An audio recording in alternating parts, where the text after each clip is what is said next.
Are you ready to embrace a healthier, more vibrant life? Look no further than With Joy, a transformative movement and nutrition program that goes beyond the ordinary. We believe that true wellness encompasses mind, body, and spirit. We're here to elevate you to a place of health, wellness, and healing. Whether you're a seasoned athlete or just starting your fitness journey, we've got something for you. Our comprehensive programs include strength, mobility, endurance, and conditioning to elevate your fitness, recovery and recuperation for healing, and nutrition wellness plans to fuel your body for optimal performance. Check out our show notes for more information and links to our programs. Join the With Joy movement today and discover a whole new way to thrive.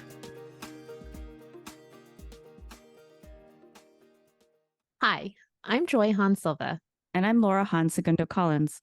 and welcome to Hahnacity.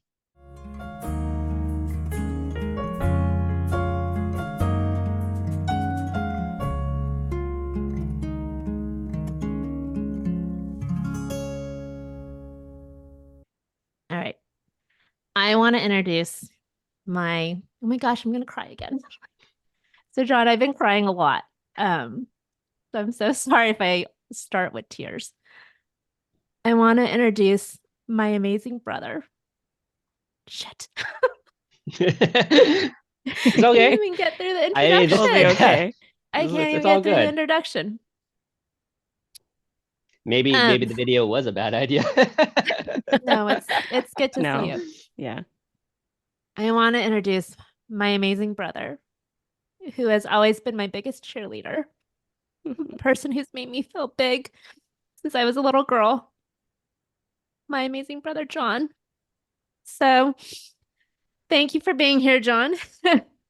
Well, thanks for having me. Of course. So incredibly honored to have you here and for you to get an opportunity to share your side of the story about this very prolific time in our lives, right? Growing up, you were my best friend, and it just sort of within a blink of an eye, we were separated. I would love to hear what your childhood was like and what kind of kid you were during this time growing up. So let's start there. Okay. To be honest, I've never really given much thought about me as a child. If I do think back, it's kind of more of like I felt like there was a lot of just obedience needed and a lot of kind of blend in as best you can growing up. Like I never felt like I could go pursue my own identity, right? I think a lot of it is because of obviously circumstances that, choices that were made for this family. And it was kind of like, hey, just do your best to blend in, just don't rock the boat. The boat's being rocked enough already. So I don't feel like my childhood was something that was normal, right? I do remember quite a bit of you guys both know this, and I'm a huge basketball person, right? Like I love basketball. Basketball is my life. I'm 42 years old now, and I still play basketball as an adult. Yeah. Beautiful basketball player, by the way. Hurts a lot more than back then, obviously, but but that was my escape. So a lot of like my childhood memories was just basketball, right? Like the positive aspects of like it was escape for me, right? It was where I could feel like I could be myself. And it's funny because a lot of my friends would always tell me, they're like, yeah, you're so quiet and passive, but when you're on the basketball court, I'm terrified of you, right? Because I was just this really intense person on the basketball court. Like I was very vocal. I was a point guard when I was growing up, so I did a lot of like, hey, like be in this spot, you're not doing this right, go here, go there, right? And I think that's kind of where I found my voice, and that's where I try to excel at. But outside of that, my childhood is kind of like there's not so much where I really recall of having I don't want to say it wasn't positive, right? Joy, we had a lifestyle that a lot of people just aren't afforded to. Yeah. And I'm extremely grateful for that. And it's what I want to provide for my family. I want them to have that lifestyle and those choices. But we have a visitor. I see that. We have a visitor. I know. My daughter here. I want her to have all those things that I had. Hey, baby And girl. Hi, baby bean. it's, say hi, but that's what I want. And that's, what I want from them. And that's okay. Hold on. Bye. I love you. Bye. We love you.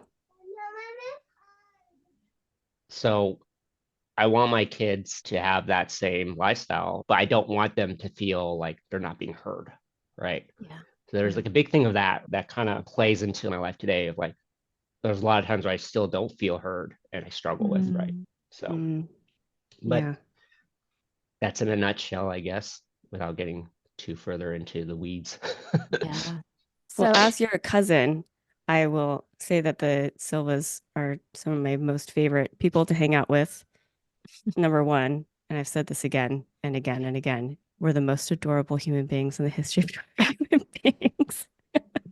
aw. Being with you was the only place I think I myself could feel normal and just be a kid. Oh, You know, wow. I Jeez. think we Guys, what are would you doing to me right now?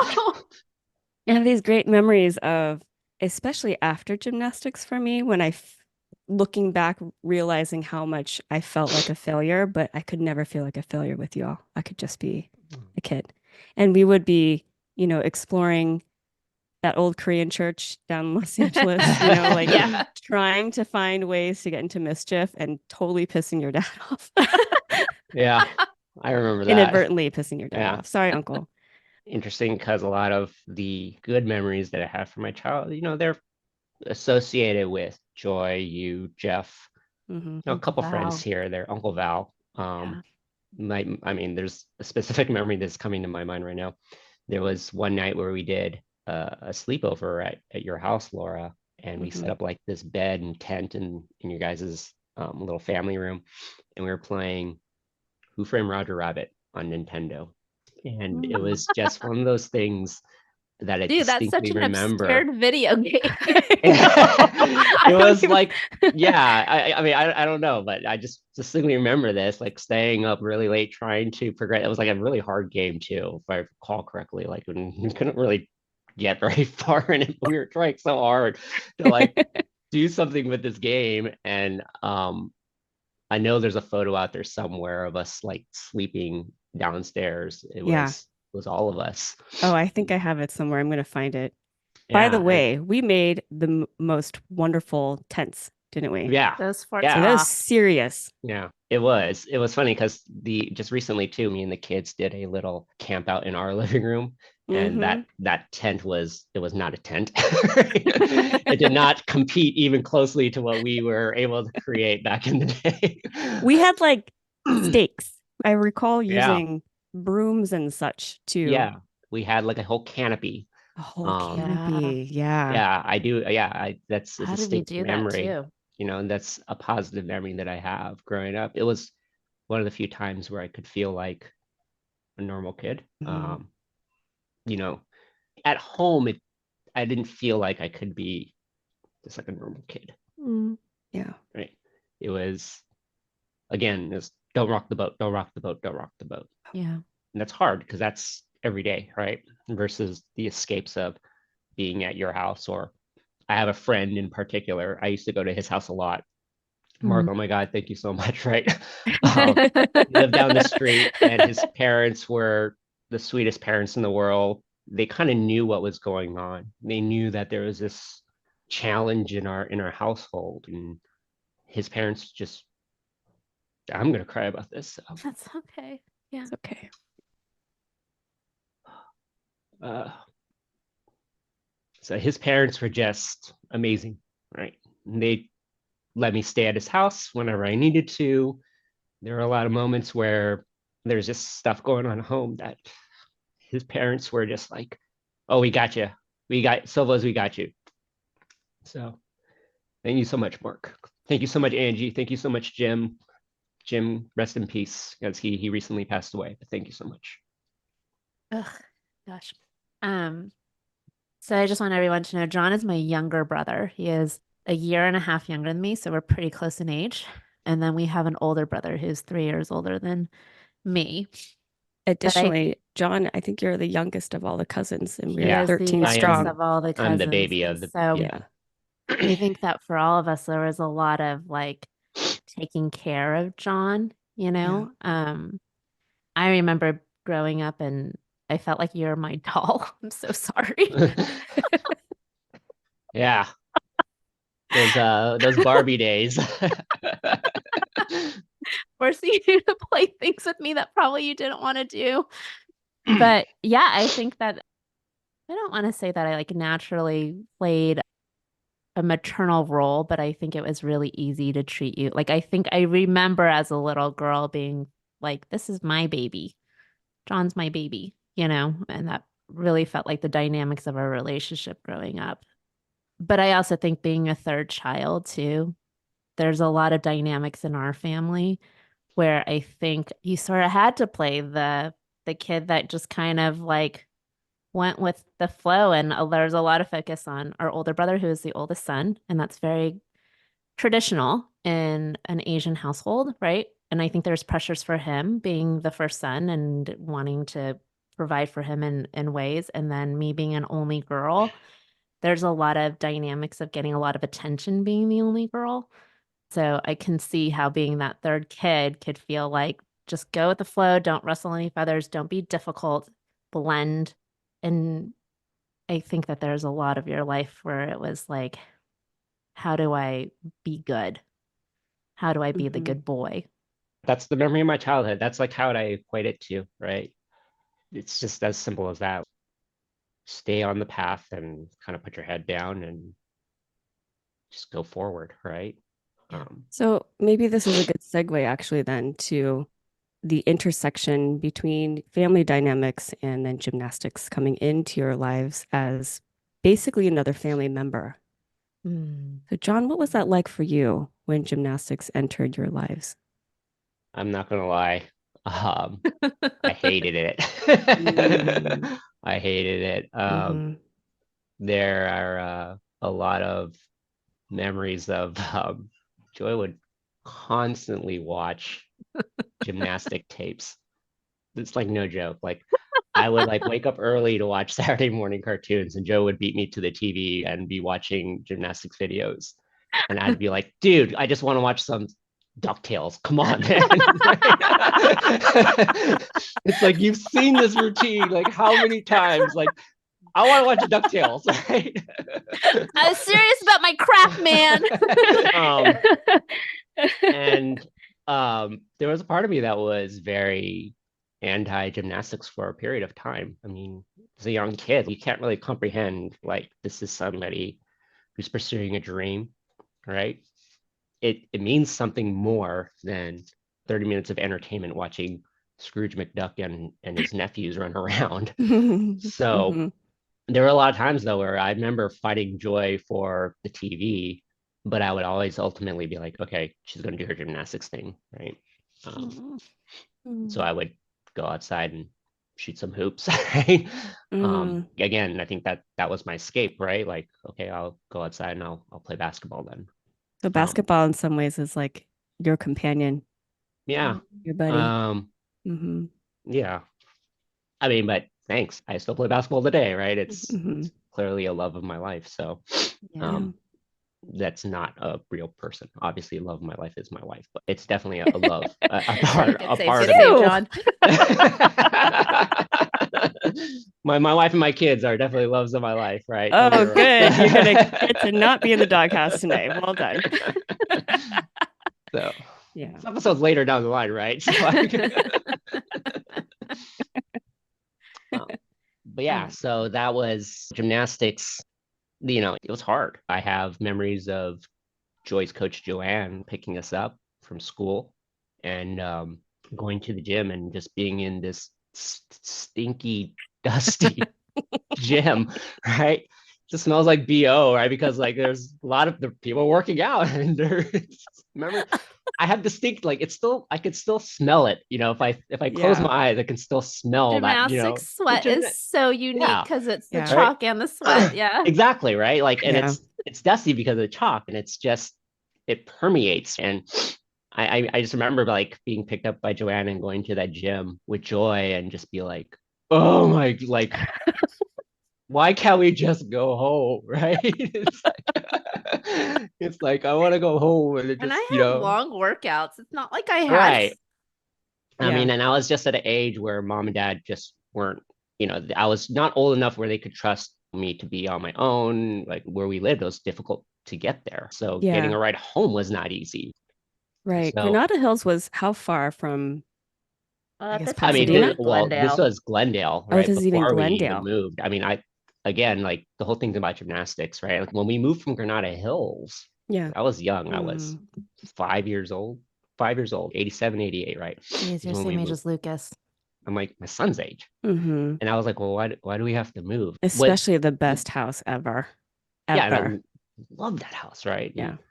And again, I don't think this was intentional, but this is distinct memory. Like I remember dad saying it's because it's closer to Joy's gym. And I know that wasn't the only reason, but that stuck with me, right? It's like, well, we're moving because of Joy's gymnastics. Like, what? She already took DuckTales from me. Now she's taking my home, my pool. It's like I lose DuckTales. That really cool now, tile that you all had in your house. So there's this gymnastics wasn't a very pleasant addition at first. It is what it is, and that was choices that were made, and it was kind of okay. Well, blend in and make it work. I just remember, like in my childhood, I know gymnastics has a negative imprint, but the person who cheered the loudest for me at competitions, the person that clapped the loudest, this person that looked the most excited when I did well, was you. And it wasn't just gymnastics. I remember there was one time in elementary school. Do you remember when we used to do chorus and I got a solo? I was in 5th grade. It was kick-ass because we did The Sound of Music. My solo, I rocked it. Nice. It was like the little girl from, is it Gretel? I don't remember what her name was on The Sound of Music. I had her solo on that one song, Farewell. And when my name got announced that I got the solo, my little brother like pumped his fist and went, yeah. I mean, nobody else did but my little brother. Like it's like this silly little solo. But even in the smallest things in my childhood, you definitely there was the loudest. I was so happy and so excited whenever you succeeded. Joy was in drill team in high school. And this is after her gymnastics, career. And she was doing a solo performance inside the auditorium, inside the gymnasium. It was a pep rally. And so she got a solo performance she was doing, and she did this very simple aerial, right? Just kind of no hands. It's just called aerial, right? Like no hands, flip over your. Yeah. I'm impressed you remember that name. So Joy did this aerial, and everyone just went batshit crazy. They're like, "Oh my god, what was that? That was the craziest thing!" And I just remember sitting there and being like, "You guys haven't seen anything, right?" Right? Because I knew that Joy was just so skilled. But at that moment, my journalism teacher. I went into journalism class that day, and my journalism teacher was like, "Your sister is amazing." And I remember telling him, "Is like, oh, if you think that was good, right? That's peanuts on what she could do. Like she's more than that, and she's kick-ass." And even today, like I know the dream never came to fruition, but even today, when people ask about my sister or anything like that, or they want some context, or for some reason we get into the weeds of growing up, I always like, oh yeah, my sister was an aspiring Olympic gymnast. And they're always like, what? Right? Like, what do you mean? I'm like, no, I'm serious. Like my sister was this crazy gymnast. Like you think that I'm talented at basketball, you should really see my sister back in the day when she was a gymnast. She was amazing, right? She was amazing. Yeah. I mean, so gymnastics had this, I hated it when it came into my life. At the same time, though, I'm super proud of my sister. Yeah. Super proud of her. So maybe we can move along a little bit in the chronology. We've gone from gymnastics entering your lives in your childhood. We have a childhood move from your beloved house in Granada Hills to Glendale, part of a memory being because of Joy's talent. And now, how old were you when Joy left for Sacramento? So when did you leave for I was Sacramento again, almost Joe? 12. Yeah, you're almost 12. So I was 10, You were right? 10. So I was about 10 or 11. So this is something that actually I was thinking about a lot. I was trying to remember like the exact moment when we was like Joy's leaving, right? And the crazy part is I can't remember that conversation. It was Wow. literally one day it was like Joy was here, and the next day it was like she was leaving, right? And the only thing I remember was I don't know if it was my mom or if it was my dad.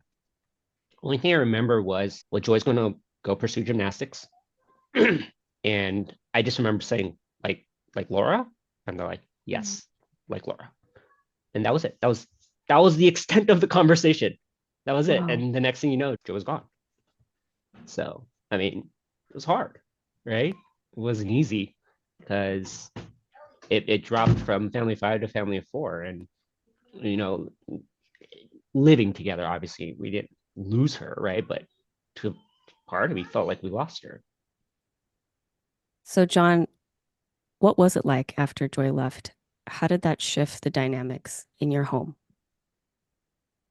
So it wasn't easy. Um, it was like losing a sibling, but knowing that she was somewhere else. It's just too hard for a 10-year-old to comprehend, like, oh, she's pursuing a dream, right?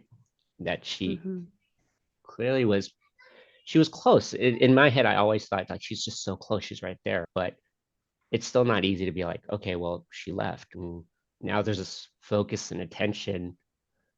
I'm a parent, right? If I had to send one of my kids away to not live with me, like that's insane, right? To me, that's insane, right? Like, what, right? How would I not worry? It wouldn't matter if it was my son or my daughter. Either one of them leaves this household to live somewhere else.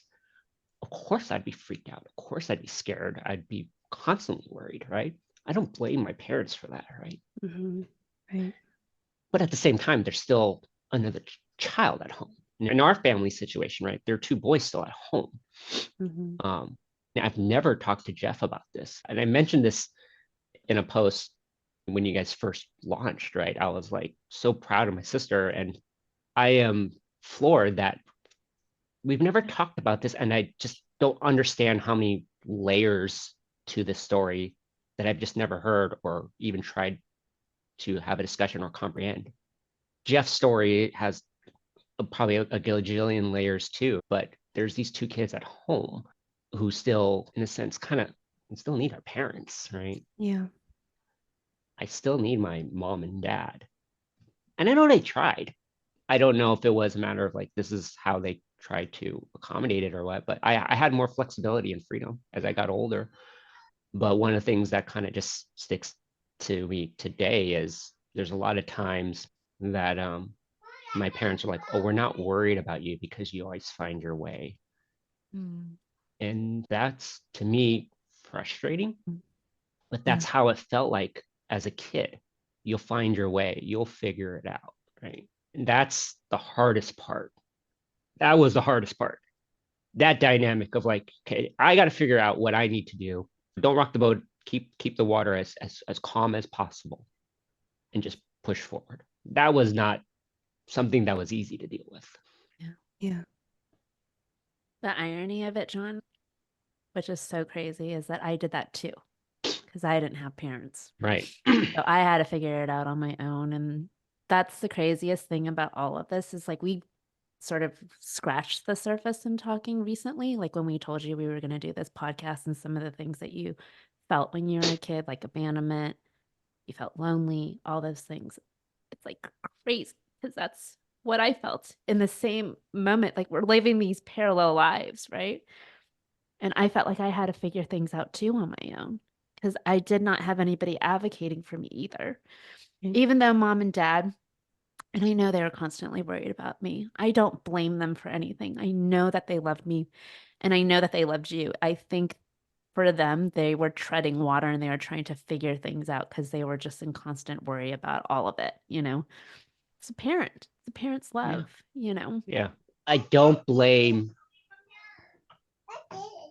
That's awesome, Ellie. Good. Okay, can you go hang it up, please, and close the door?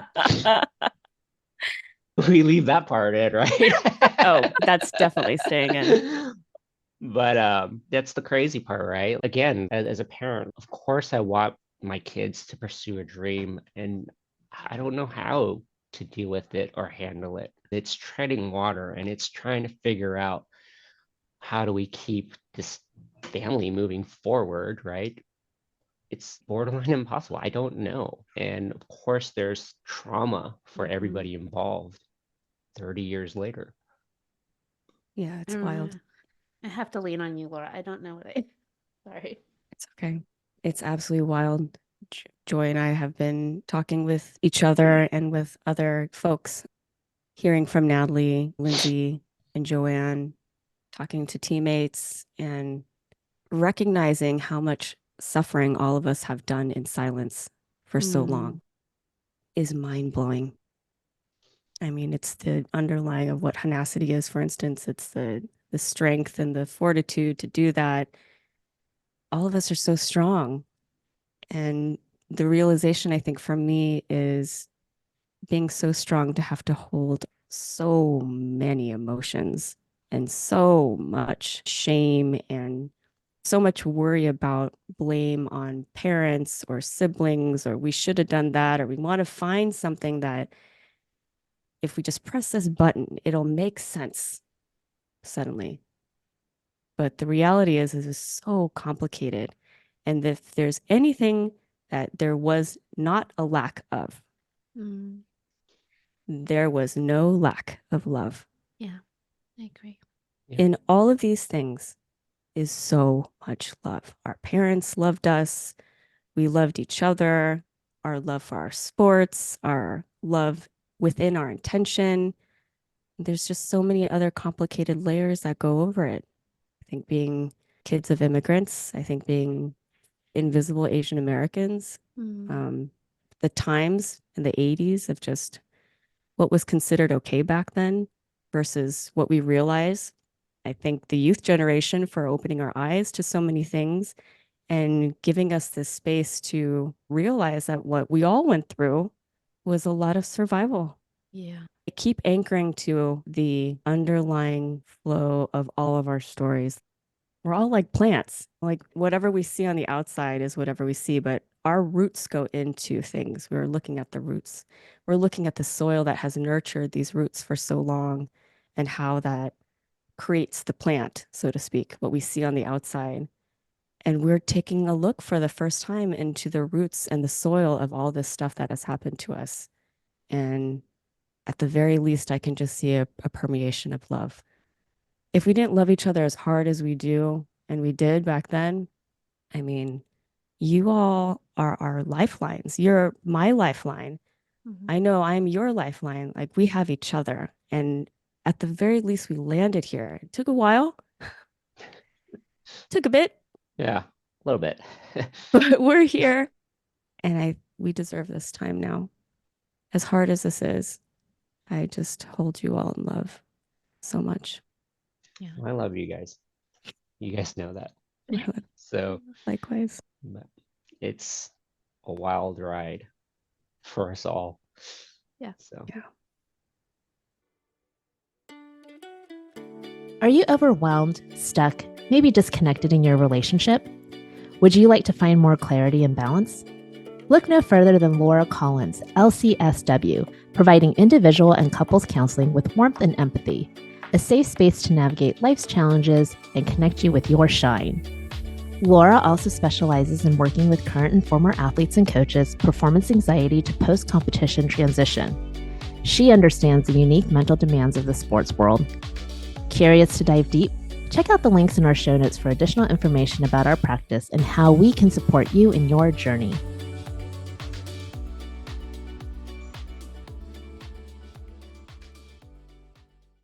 Can we kind of shift a little bit on lighter topics? So, John, when Laura was interviewing Nat, we had shared favorite memories growing up. Do you have any favorite memories in your childhood with us in it?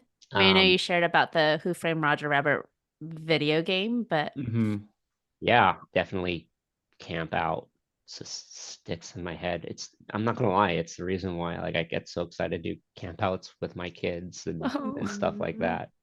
There's just a lot of memories from that house in Arcadia, right? I don't know if it's just I associate more with those memories there because it's not home.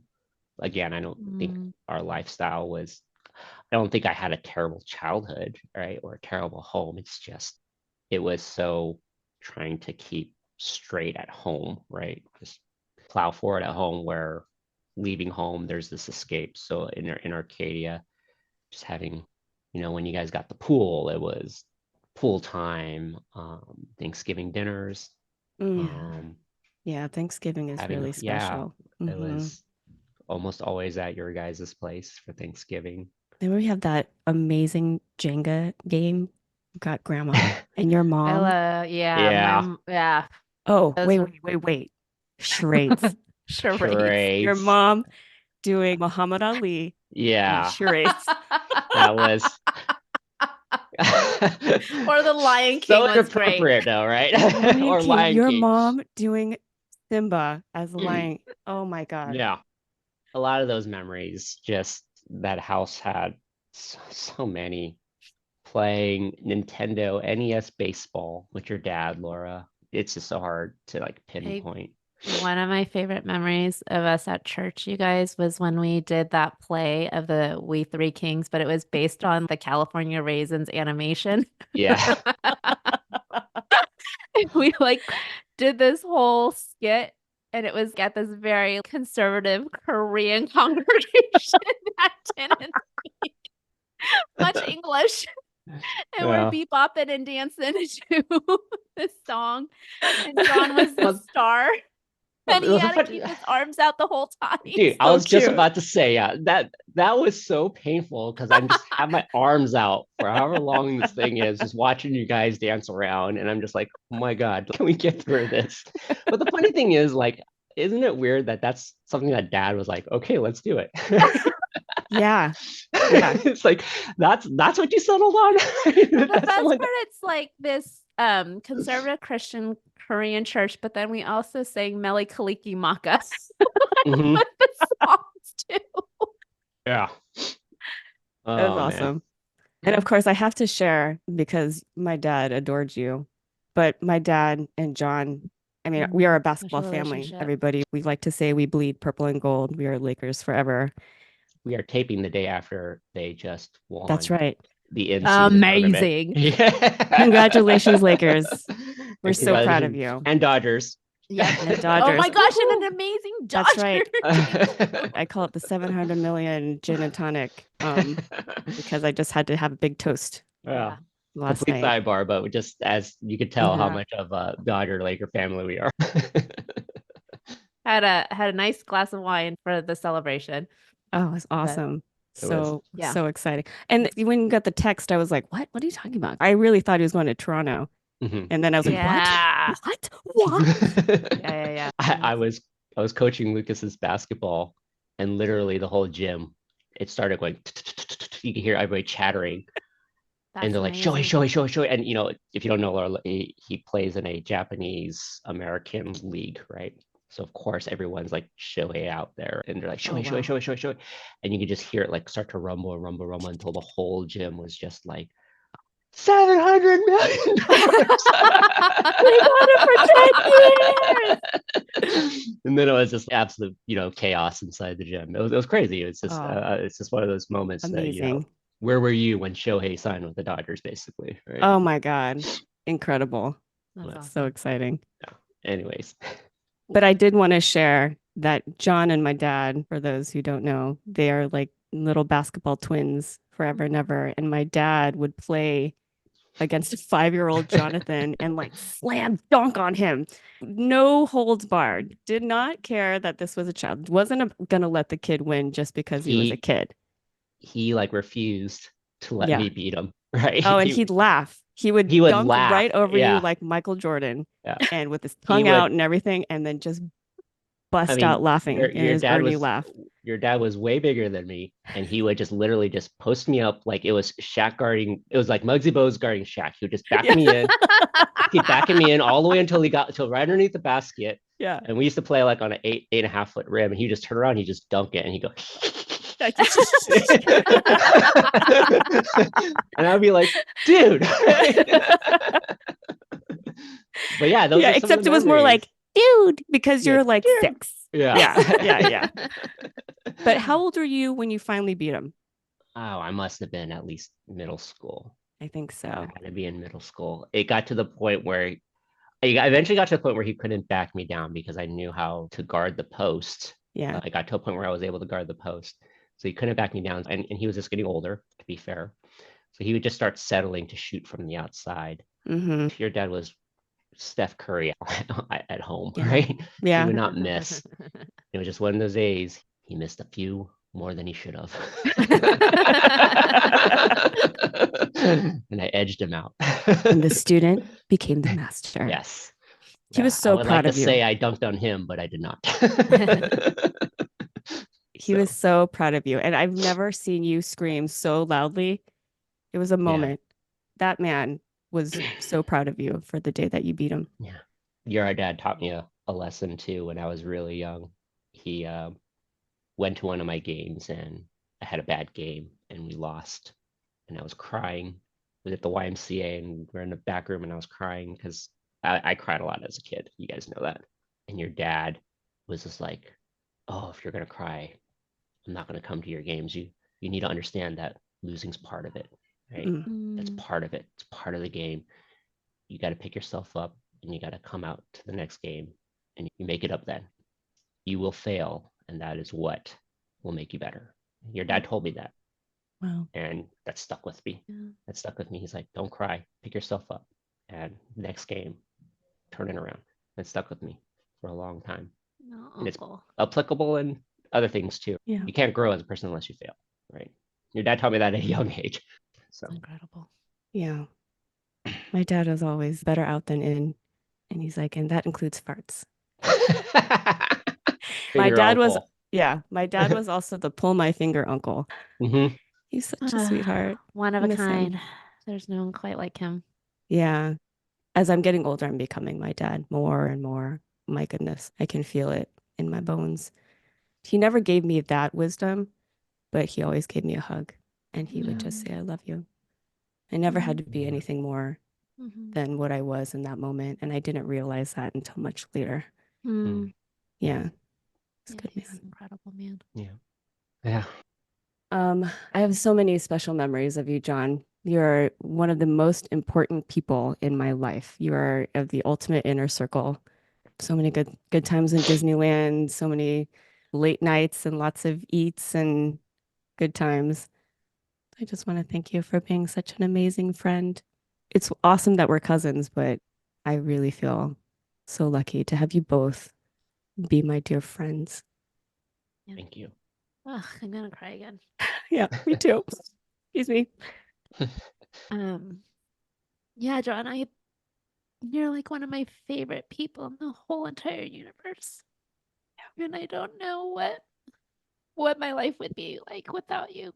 And so thank you for sacrificing for me in a lot of ways. And also, like I told you before we started, this buy-in to this dream, you had to buy into this involuntarily. Everybody else had a choice to do this. Like mom and dad knew what they were buying into. I knew what I was buying into to an extent. This was for my dream. You didn't have a choice, but you did it. You rooted me on. So thank you so much for just all that you did in your childhood. The things that you didn't think you did, you did. And I love you eternally. I love you guys. It means a lot, Joy, to hear that. Thank you. Ooh. All right.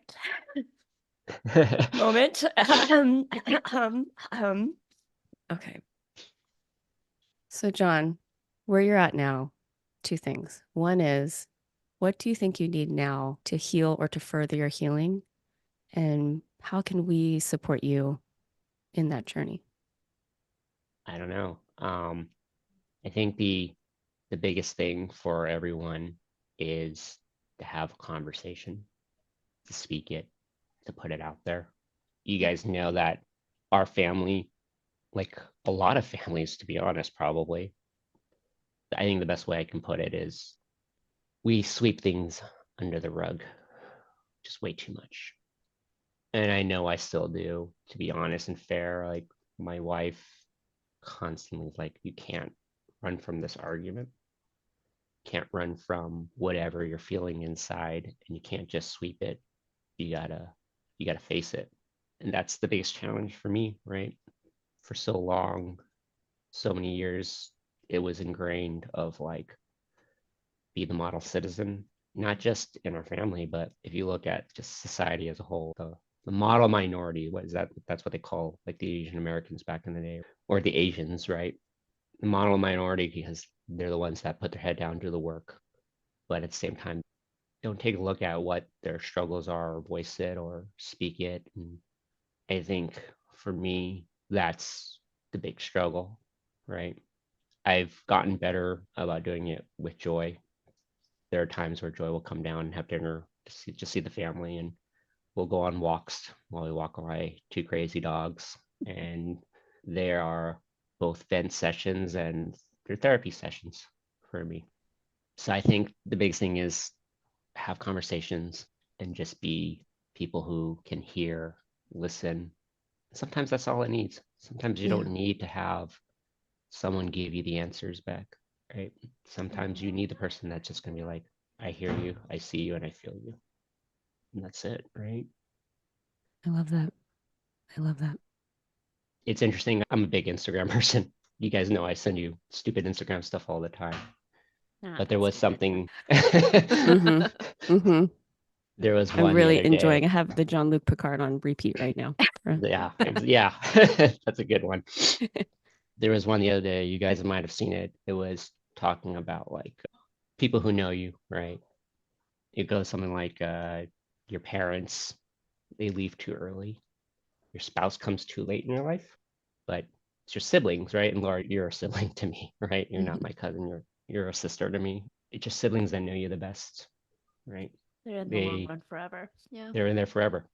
They know you as a kid. They see you grow up. They'll know you as an adult. And they'll see you when you're old, God willing, right? So I think it's having those people in your life. They don't have to be blood related, but having the people in your life who've seen you grow, love you and care for you and can advocate for you. You need to be able to talk to them and be able to have those conversations, whether it's good or bad, because conflict, even if it's conflict, it's going to help you grow. As your dad said, right? Can't grow unless you fail. Yeah, definitely. And we've all seen each other at our absolute darkest and our absolute brightest. Right. And we all still love each other. Well, and that's the crazy part, right? There are things about your guys' experience, as I said in the beginning, I don't have any clue that stuff was going on. So I didn't know about the darkness back then. But as an adult now, like I can help you, whatever I can do to help you purge that darkness. That's the important part. Yeah. It's a two-way street, right? My darkness, you can help me and I can help with your darkness. Yeah. I love that. Love that. Love you. Love you guys. Yeah. All right. Thank you so much, John, for sharing your story with us, for sharing this time. Thanks to your family for letting you have an hour to chat with us. Yeah. Yeah, we love them. Yeah. They've been really quiet, actually. They've done really, really well. Beautifully. Yeah. Mm-hmm. Yeah. It's Sunday, so of course it's yeah. As we just speak. Yeah. Bye, Ellie. On that note, we love you, John. Thank you so much. Thank you so much. Thank you so much for just taking the time to talk to us. We love you dearly. Love you guys. Yeah. I really do love both of you so much.